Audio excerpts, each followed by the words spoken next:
We are pleased to be joined on this show today by a name, many people probably don't know this name, but you need to know this name. Myles Pringle, D2 star out of Ashland. Over the weekend, ran a 46-14 opener and then also high jumped 2.19 meters, a double you don't see often.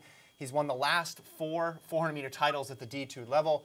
Myles, thank you so much for coming on. How you doing? I'm good. Thank you for having me.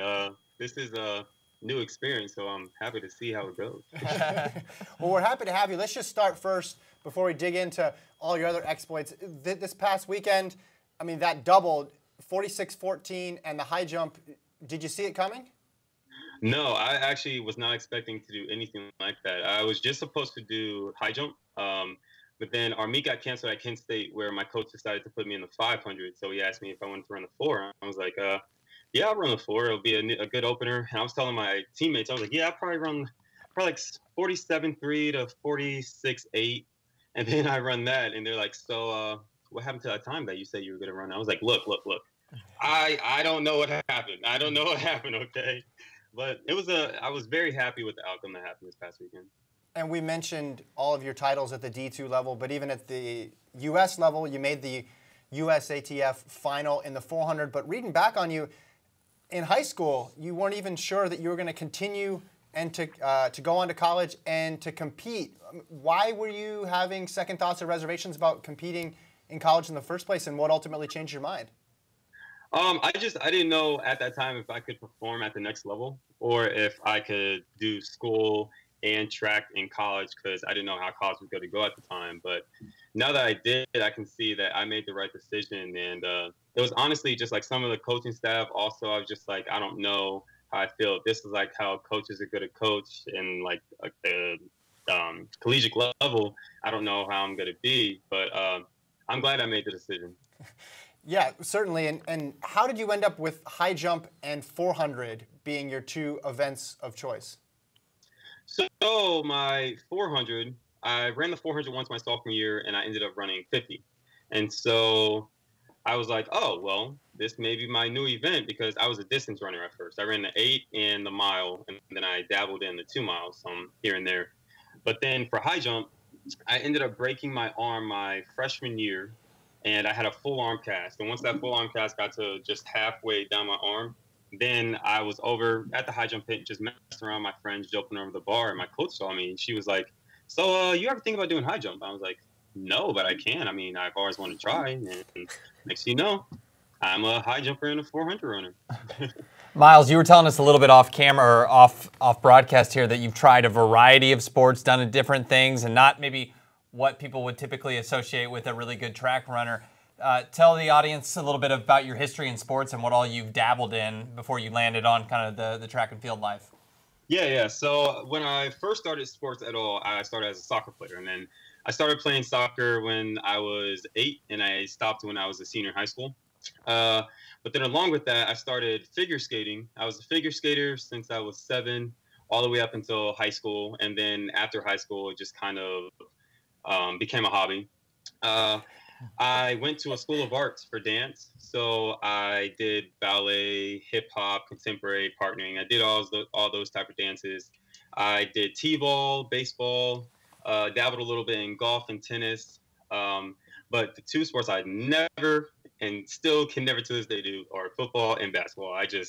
Everybody asks me, oh, Myles, are you a basketball player? Or they'll be like, excuse me, are you a basketball player? I'm like, no, I'm not. I'm sorry. I apologize. But those are just a little bit of the sports that I've done throughout my lifetime. How do the jumps in figure skating maybe compare to the preparation or training you would do for high jump? I mean, I know that they're quite different, but it takes quite a bit of athletic ability. How do those 2 compare? And actually, they kind of go hand in hand, because with high jump, when you jump, you have your land foot or your plant foot, and then you have to bring up your knee, your right or your left knee. And that's basically what it was for figure skating. When you jumped, you planted that foot that you jumped on, the left or right, and then you brought that knee up and just spun. So it kind of went hand in hand, where with high jump, planted, brought that knee up, and then I didn't spin all the way. I just spun to where I could get over the bar. So it helped out a lot with the balance and everything. Just helped out a lot with that. And you've been with Coach Ernie Clark and Judd Logan for quite a while now. What's it been like working alongside them? Like they're now pretty legendary coaches in their own right, especially Judd on the D2 side. So. Right. To be completely honest, and I've been asked this question a lot, I did not like my coach at all. Ernie Clark, I did not like him at all. And it was because I came into Ashland with another coach. I was brought in by another coach, not him. And I had my head all onto that first coach. I was like, no, this is going to be my coach. This is who brought me in. And then a month later, we got Coach Clark. And at first, I didn't know how I felt about him because he was just very blunt. He was very strict. And he was like, we got to do this, this, and that. I'm like, okay, like, I'll do it because you're my coach. But we butted heads here and there. But then at the end of my freshman year, that's where everything, like, really clicked. And I saw, like, okay, this is the coach that I was supposed to have. This is what it was supposed to be. And then with Judd, he really saw something in me that I didn't see in myself. Especially after my freshman year, he really saw that I had the potential to be at that higher level out of college. And I didn't see that myself until, honestly, my junior year after going to USA's, really pushing at USA's, making it in the finals. So I know that I'm a true believer in everything happens for a reason. So I'm glad that I met these two guys who I can call my coaches. Yeah, for sure. And, the program at Ashland has been kind of an emergent one. A lot of superstars coming out of Ashland recently. Drew Windle, yourself. What are some of the traits that you think really help Ashland stand out amongst the rest of the D2 programs? We always say that it's not just about like the team aspect. It's also about like making sure that you're doing good in classes. And my coach even says, if you're not doing good in classes, then you won't practice. Like I've had that problem where I wasn't doing good in class. And he said, okay, well, until you get that grade up, you won't be practicing or you won't be doing what we're doing with the team. You can do it on your own, but without, then that's what really needs to be your focus. And so I just think that we all know what we need to do, what needs to be focused on. And then when track comes around or when any other sport comes around, then put that second. And that's really what has been put into kind of like my routine. So I really think that that's something that us Ashland athletes really are good about. How did you settle on Ashland? I'm assuming you had some offers from larger schools. So I didn't know anything about Ashland. I knew nothing about Ashland. The coach who contacted me, at first I was like, I don't really know about Ashland. It's small. I don't know if I like it. And I was getting these offers from Penn State, Akron, Tiffin, all these other schools. I'm like, oh, well, I'll see about going to there because like it's a big school. It's really known. And then after my state meet, my senior year, I met the Ashland coach. And he was at the time, I think 26, 27. He was young. And I was like, oh, okay, so we can really relate. We really hit it off after my meet. And I was like, yeah, I'll come on a visit. So I came to Ashland, came on a visit, met Judd, and then I met the jumps coach at the time. And I was like, just the fact that they all made me feel like I was already there at the school for so long was a real determinator of I really like the school. And then even just the school itself, just going around the campus, seeing all the dorms, seeing all the field house, the track, the football field. It was just a big, like, this is where I felt like I was at home. And so that was my one thing that I really needed in college is that I feel like I'm at home. I'll be okay for staying here for maybe more years without being like, oh, I don't like it here. Oh, I want to go home. I want to be closer. So that was the big determinator of how I came to Ashland. Did you get any pushback from other people? Like, hey, you're getting offers from these big time schools. Why are you going to? Is it a town of 20,000? And that, like, Yeah. why are you going here? It's about that. I did. I got some from my coaches, from my friends. They're like, well, why don't you go D1? Why don't you go D1?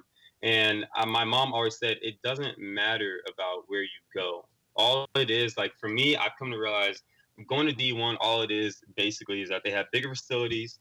They probably have better equipment and everything. But at the end of the day, it's where you want to go. It's like where you want to be to get your true potential. And if that's at a smaller school, if that's at a D3 school, then that's where it is. But at the end of the day, for track and field, the times show. It doesn't really determine where the school is. School is just a name. The times show who you really are. So.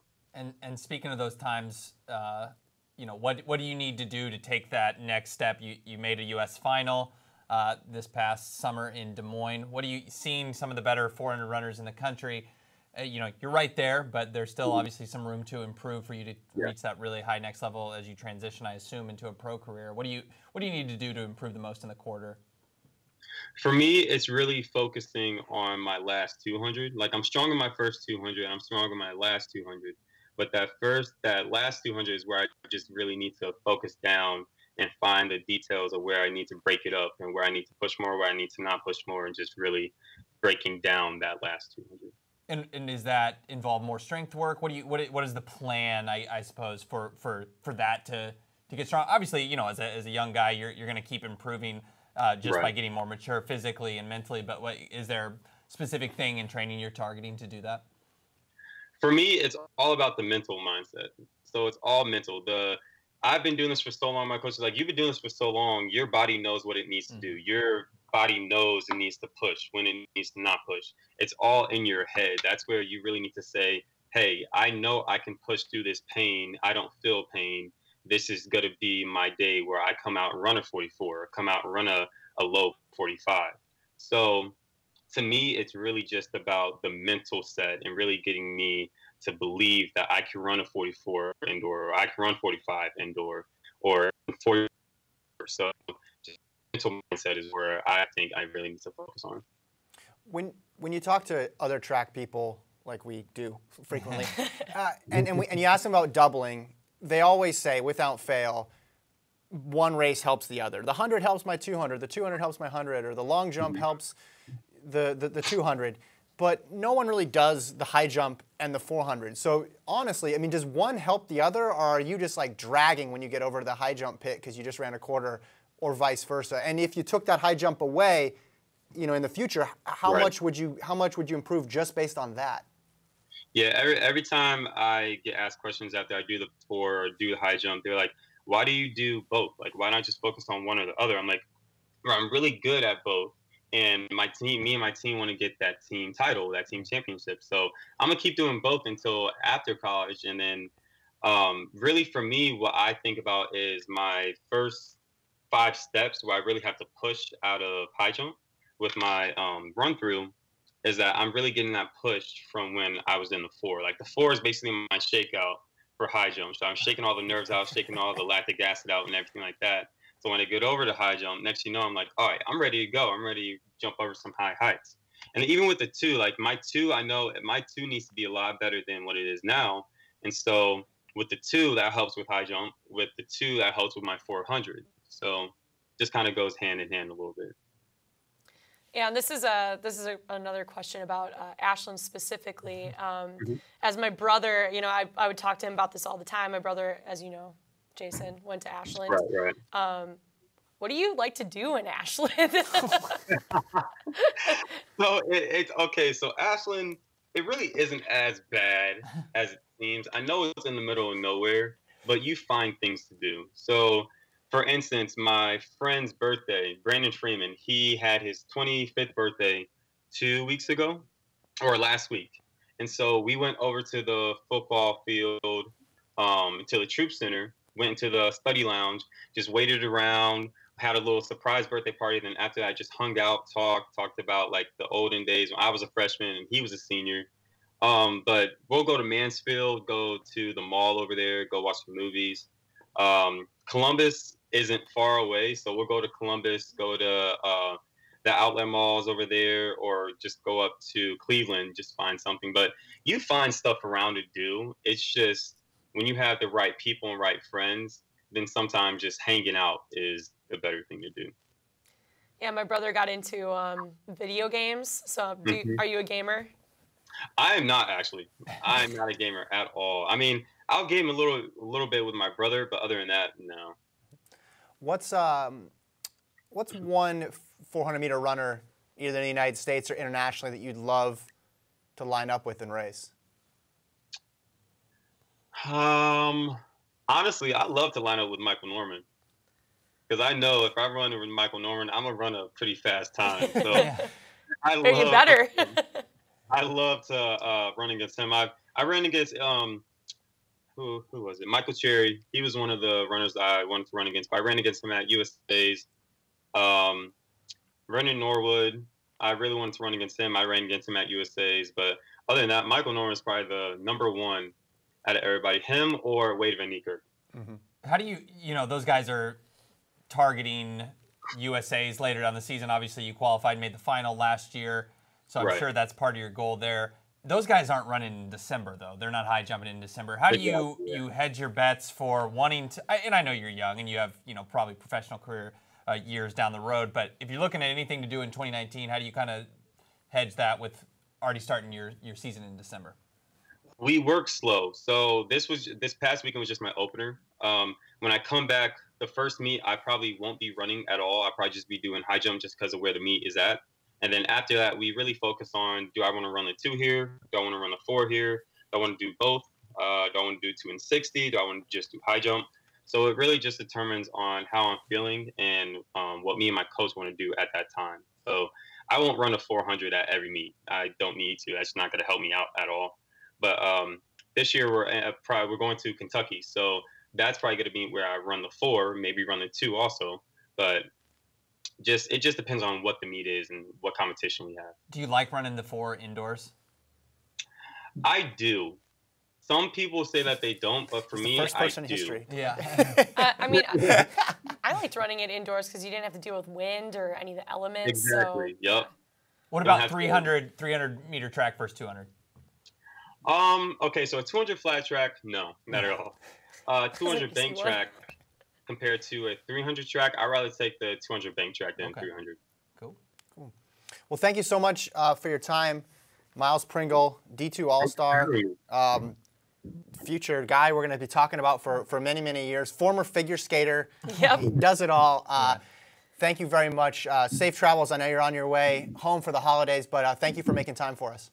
Thank you for having me. Yeah, thanks, Myles. Good luck. No problem. See you guys. Yep, see you, Myles. All right, thanks again to our guest. If you don't know his name, now you do. Yeah. Myles Pringle, last year, the non-championship year, gave some opportunities, I think, for people at USA's, and someone like Pringle stepped right in there, got into a final, and for him, running D2, where he's the big favorite most times, that's just invaluable experience. Yep. And you think someone like him, when they race more and more with better and better competition, we didn't get to ask him about it, but his career, like his PRs are like this in every event, like faster in every single event, every season that he's been in college. So you add in that level of competition, I think there's more there that we haven't seen. Yeah, I certainly think he has tremendous upside.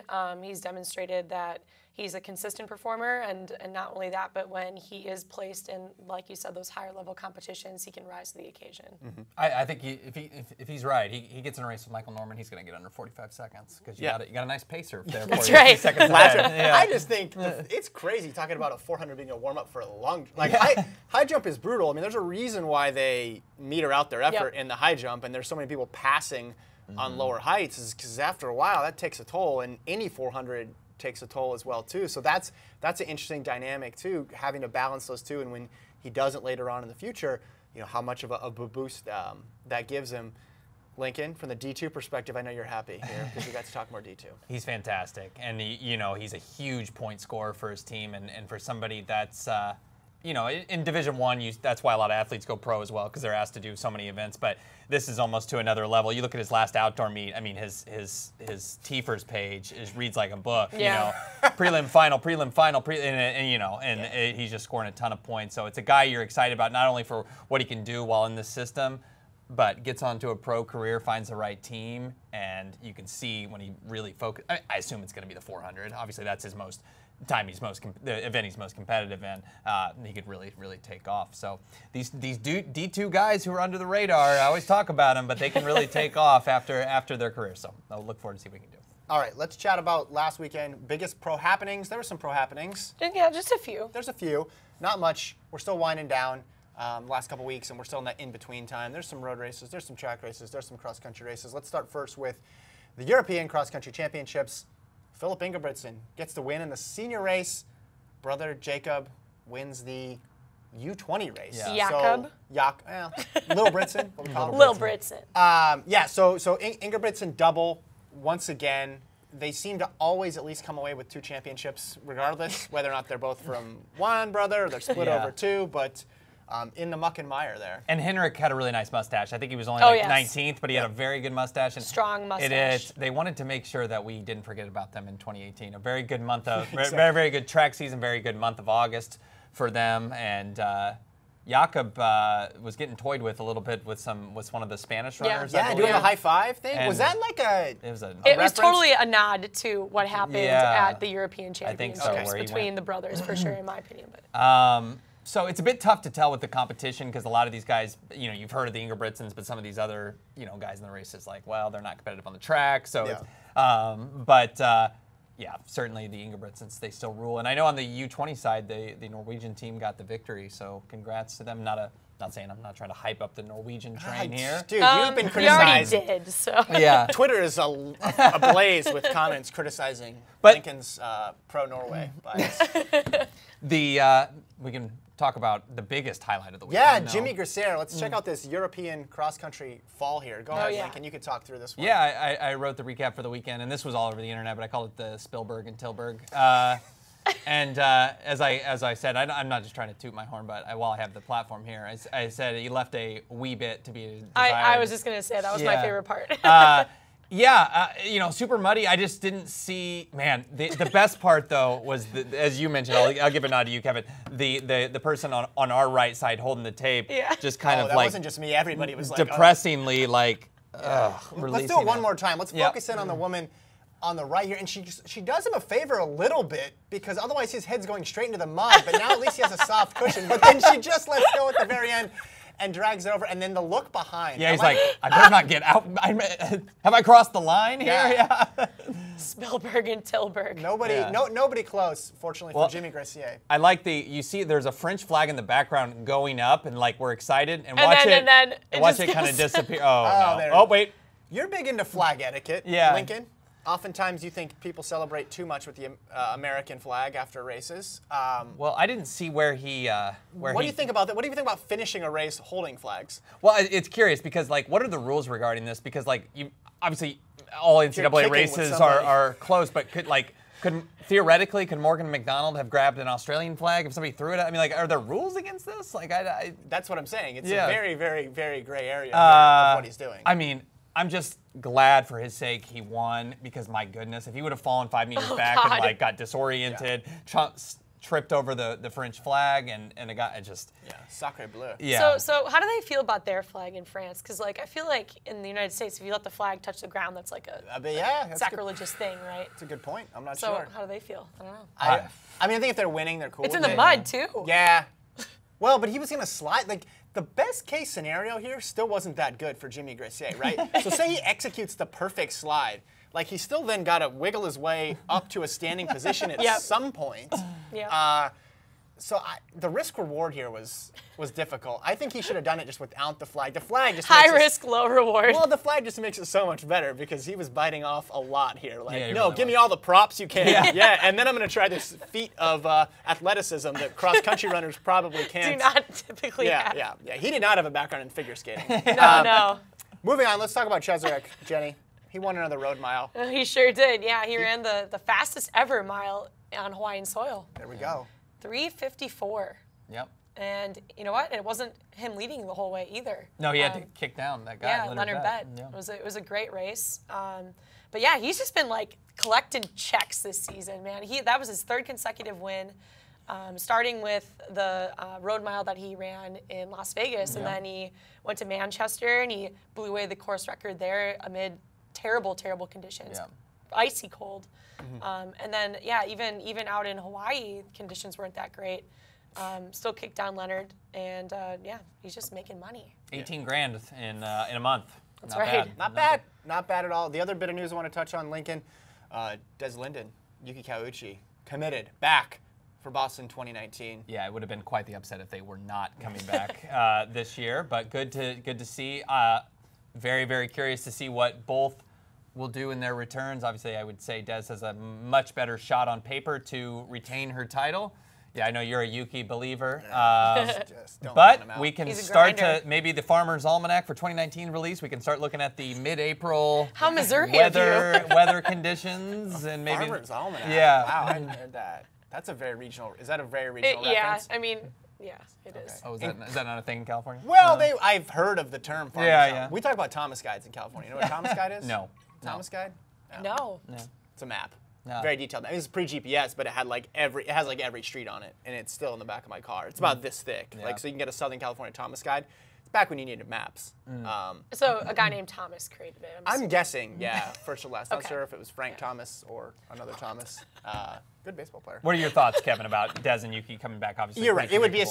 surprise if they weren't there. I guess anytime Lyndon's in a race, it's cliche to say that she has a chance to win, but it's actually true. Yeah. Yep. So I think that will continue. Yeah, I mean, Yuki's going to be praying for rain and Lot more. wind and snow and everything next year. Yeah. But yeah, anytime a repeat champion comes back, I don't really think that's too surprising at all. Let's look ahead though. We got how many, like 2 weeks left in 2018? 2.5 weeks, Yep, something like just that. two. We're going to start doing some best ofs on the website because people love best ofs, and I love recapping the year. It's always fun because you're like, oh yeah, that happened. Like everybody got DQ'd at World Yeah. Indoors. See, that seems Oh like, my God, yeah, that seems happened this so long year. ago, Yeah, though. it That was seems so it was long ago. sensational. Wow. There's all sorts of great hits from across the last 12 months, but with these last couple weeks, Jenny, we'll start with you. What are you most looking forward to these last couple weeks? I'm probably most excited about going to the Bowerman this year. So that's going to be in San Antonio, so it's basically in our backyard. Just a short drive for me. But yeah, I'm excited to talk to all the nominees. I'm excited to see who they pick. You know, I personally am hoping that Katura Orji ends up taking it this year on the women's side. But it's going to be hard for them to deny Sydney McLaughlin, right? I mean, that's going to be a pretty big draw for the Maggie Ewan too. Yeah, the well, other that's one. certainly. But yeah, what do you guys think? Like, who do you think the committee's going to end up going with? I think they'll go Norman and Katura Orji is who I think they'll pick. And as was the case with the IAAF Athlete of the Year, not as controversial, but very apples to oranges here. Like, it's Yeah. tough. I mean, Ewan was going for the triple, which would have been insane. Like, she didn't do it. No. But the fact that she was I think, even and that's going why I for it- don't think she's a lock. I think Katura Orji's pretty much a lock in my opinion. Yeah. Oh, wow. But I mean, you it's know. tough to argue with like Orji's entire body of work. I know it's not an award for their career, but just the amount of titles she's racked up is impressive. Obviously, what Sydney does, I mean, defies. So logic yeah, and do you reason. think there's going to be some of that like star power kind of factoring into the decision? Like, do you think that that's going to like end up swaying the committee in some way? Because that's like the one thing that I think possibly could happen. I think it could be an upset.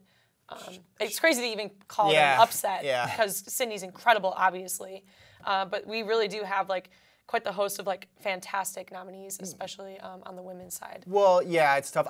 There's a fan vote component, right? Yeah. So I'm guessing what they will do is let the fan vote be the fan vote, and then they'll try to look at the hard numbers. The Yeah. problem is I mean, how do you compare It's right. It's her running apples to oranges. Yeah, within 4/10 of the world record, Yep. but then she can only do one event. Right. I mean, you can't really expect her to Well, do the 400. she could do many events she did if she the- wanted to, but She did yeah. the relay too, but you can't expect her to do the hurdles flat 400 No. double at NCAA outdoors, No. which is tough.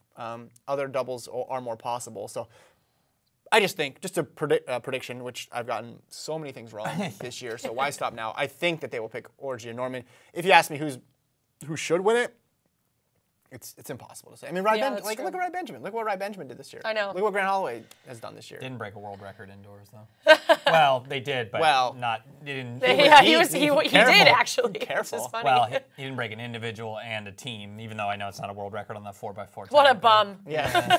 What are you looking for? More Norway stuff for you? There's no representation, unfortunately. A great entertaining. I mean, I look for the interviews and the kind of the festivities. You look for it to be a fun experience. On the men's side, you can't have three better personalities, I think, than Yeah. Benjamin Norman and specifically Grant Holloway. Who knows if Grant Holloway may wear a Oh, I hope he goes cape. with a cool suit. yeah, I mean, just something to Walk in there with a cane and a monocle or something. and What are you excited about, though, the rest of 2018? oh, right, the topic. Oh yes, the top. So I was actually on the IAAF website to see because they have every event, like what's going on. A bunch of marathons that I'm sorry, not many people care about. So that's out. I'm looking forward to, because of how good he's been running on these road races. We just talked about him, Edward Cheserek. We have a workout coming out with him a week from today. I haven't seen it. It was on the NCAA. They're keeping it from Lincoln. Yeah, they're not. I'm gonna wait and wait till it premieres. Excited to see that. I while he still doesn't have his citizenship in the United States, I know that's what he's going for. It's fun to follow his career. I'm hoping that he runs, a crazy. Tries to go after that mile again in Boston. Just want to see what we know he's in shape, and he didn't have an outdoor season last year, so I'm just excited to see that workout. And that's also with the fact that there's not much going on right now. Spoiler alert for that workout. You want me to give you a little bit of something? I mean, it is brutal. He did It was cold. 1K repeats. Oh wow, Jenny's giving away the whole story here. I know the It's a good one. Yeah. I was just to tell you it was cold. I won't tell you the pace, but Yeah. the pace he was knocking out there was insane. Yeah. I went out there and I was like, it was cold. I saw him from a distance and then I went back inside. Yeah. So Kevin tried to run with him for a while. I was not tasked with doing anything. The overstriding demonstrated by Kevin. Yes. My hamstrings were on fire. That's the only thing hot in Madison. Yep. Okay, so what am I looking forward to? Well, last week we found out Tara Davis is transferring, the prolific long jumper and high hurdler. Yeah. We don't know where. She's leaving Georgia, but Gordon ran the math. He says that's at least 13 points. So wherever she ends up, that could shake up the team race. And we're at the point of the year when you start sort of speculating about which teams are going to rise to the top for NCAA indoors. And also, she set the world junior record in the 60 hurdles last year. So and she competed at the World U20s this year. So one of the rising stars in track. So wonder where she goes and how that fits into her long-term progression. So something to watch for in the last couple weeks. But I also want to watch the workout. Where does everyone think she's going? Well, her boyfriend goes to Arkansas. That's where I would imagine. That was a softball question. Yeah. But they're very good on the women's lived side, in California. Yeah. Also lived in Texas. That's I mean, true. you could draw all sorts of crazy. You can read the tea leaves. No matter where you want her to go, you can find some sort of connection if you're a fan of any school. But just something to watch. But I agree with you guys. I mean, Bowerman will be fun, as well as that Ches workout. Yeah. Lincoln, ever the company man here.